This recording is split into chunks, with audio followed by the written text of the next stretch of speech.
本日はダークフォレストにある不思議な光を放つ呪われた館にご案内いたします。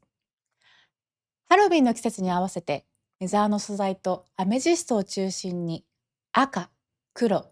紫の3色のスプーキーな館を作りました。今回はそのこだわりポイントを素材から仕掛けまで紹介していきます。この建物のテーマはズバリ封印された魔力の眠る館です。光と闇、魔力と静寂、そのすべてをハロウィンらしく融合させたいと思い作りました。外壁には主にブロックストーンレンガとネザーレンガを使用しています。深い黒と赤のコントラストで重厚感を表現してみました。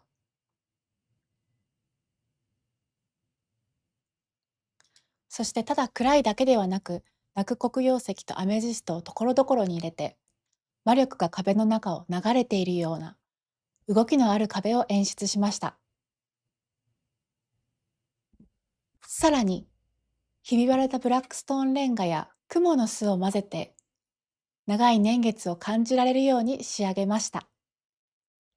また、家の中のソウルランタンが見えますでしょうか？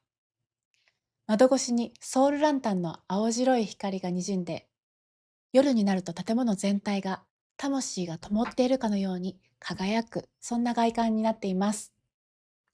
屋根の形なんですけれども、正面とサイドであえて異なる形にしていて、正面から見るとゴシック建築のようなシルエットなんですけれども、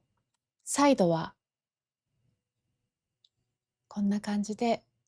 屋根がせり上がっていて、魔力が空に向かって流れていくような、そんなラインにしてあります。それでは中に入っていきましょう。1階はこの館の心臓部で、封印と魔法の実験室になっています。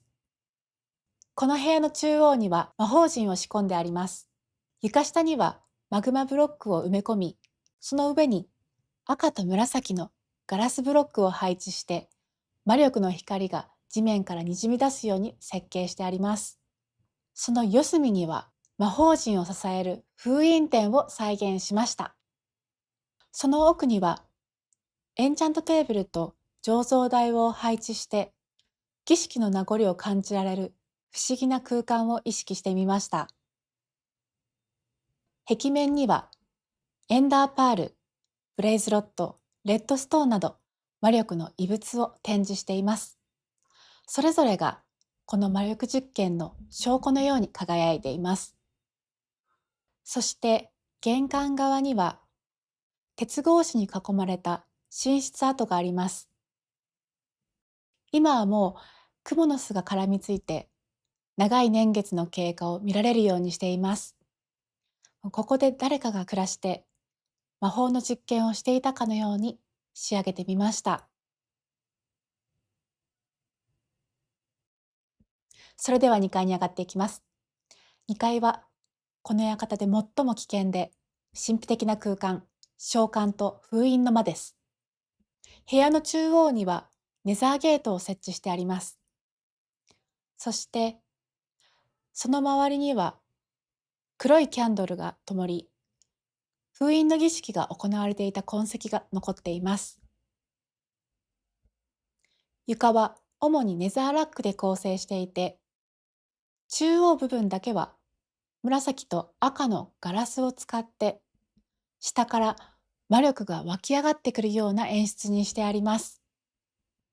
そしてネザーゲートは鉄格子で囲われ、その四隅には下から磨かれたブラックストーンレンガ、泣く黒曜石、ソウルランタンの順に積み上げて支柱を配置しています。また、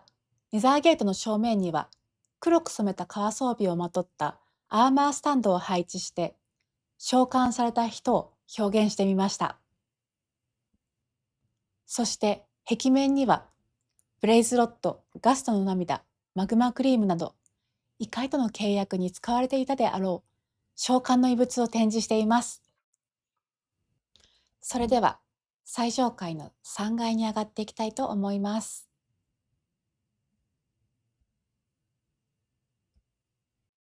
3階は魔力展望室。この館の静寂の空間です。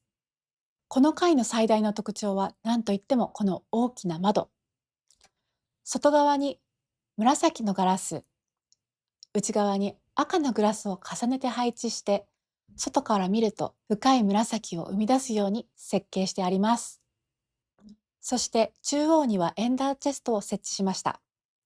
その周りには本棚、コンパス、望遠鏡、そして時計を配置して魔法研究の拠点のような雰囲気にしてみました。また、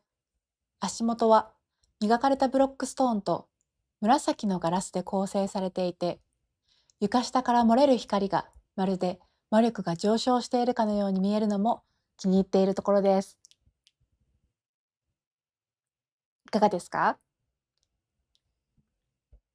さて、ここからは庭の紹介です。